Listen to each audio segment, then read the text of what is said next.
తెలంగాణ ప్రభుత్వంతో తాడోపేడో తేల్చుకునేందుకు మాజీ సీఎం కేసీఆర్ సిద్ధమయ్యారు. విద్యుత్ కమిషన్ వ్యవహారంలో హైకోర్టు తన అభ్యర్థనను తిరస్కరించడంతో ఆయన ఇప్పుడు సుప్రీంకోర్టు తలుపు తట్టారు. కమిషన్ను రద్దు చేయాలంటూ దేశ అత్యున్నత న్యాయస్థానంలో పిటిషన్ వేశారు. నిజానికి ఆయన హైకోర్టు తీర్పును సుప్రీంలో సవాల్ చేస్తున్నారు. ఈ పిటిషన్ రేపు చీఫ్ జస్టిస్ ఆఫ్ ఇండియా ధర్మాసనం ముందు విచారణకు వచ్చే అవకాశం ఉంది.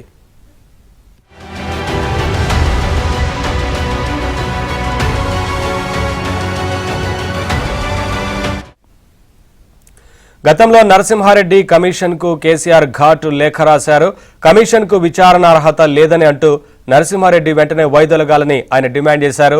ఇప్పుడు కేసీఆర్ కు మూడోసారి నోటీసులు ఇవ్వాలని నరసింహారెడ్డి కమిషన్ యోచిస్తోంది. ఈ నేపథ్యంలోనే నోటీసులను అడ్డుకునేందుకే ఆయన సుప్రీంకోర్టుకు ఎక్కారని చెబుతున్నారు. అప్డేట్స్ మా కరెస్పాండెంట్ సతీష్ నడి తెలుసుకుందాం. సతీష్, మొత్తంగా ఈ వ్యవహారంలో సుప్రీంకోర్టు తలుపు తట్టారు కదా, ఏంటి అప్డేట్స్? ఎటువైపు టర్న్ తీసుకుంటుంది అనుకోవచ్చు మొత్తంగా?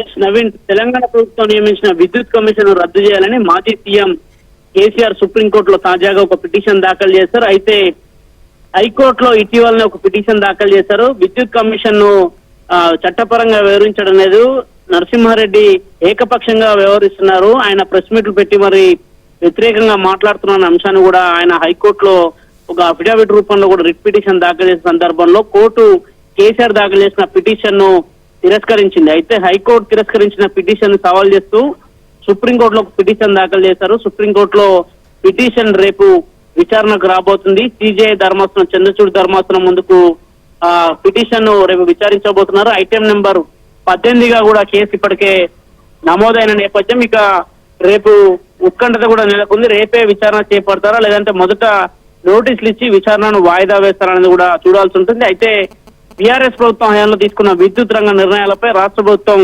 జస్టిస్ నరసింహారెడ్డి నేతృత్వంలో ఒక జ్యుడిషియల్ కమిషన్ నియమించింది. ఈ కమిషన్ కేసీఆర్ కు ఇప్పటికే పలుమార్లు నోటీసులు కూడా జారీ చేసిన నేపథ్యం. అదేవిధంగా విద్యుత్ కొనుగోలు, యాదాద్రి భద్రాద్రి థర్మల్ విద్యుత్ కేంద్రాల నిర్మాణానికి సంబంధించిన వ్యవహారాల్లో అక్రమాలు జరిగాయంటూ కూడా వాటిపై విచారణకు గత మార్చిలో కమిషన్ ఆఫ్ ఎంక్వైరీస్ యాక్ట్ 1952 కింద కమిషన్ ను రాష్ట్ర ప్రభుత్వం ఏర్పాటు చేసింది. అయితే సహజ న్యాయ సూత్రాలకు విరుద్ధంగా కమిషన్ ఏర్పాటు చేశారని వెంటనే విచారణ నిలిపివేస్తూ ఆదేశాలు ఇవ్వాలని ఇటీవల హైకోర్టును ఆశ్రయించారు కేసీఆర్. హైకోర్టును ఆశ్రయించిన నేపథ్యంలో కేసీఆర్ వేసిన పిటిషన్ సైతం కూడా హైకోర్టు తిరస్కరించింది. అక్కడ చుక్కెదురైంది. దానిని సవాల్ చేస్తూ తిరిగి సుప్రీంకోర్టులో పిటిషన్ దాఖలు చేశారు. తాజాగా సుప్రీంకోర్టులో పిటిషన్ పైన కూడా కొంత ఉత్కంఠత నెలకొంది.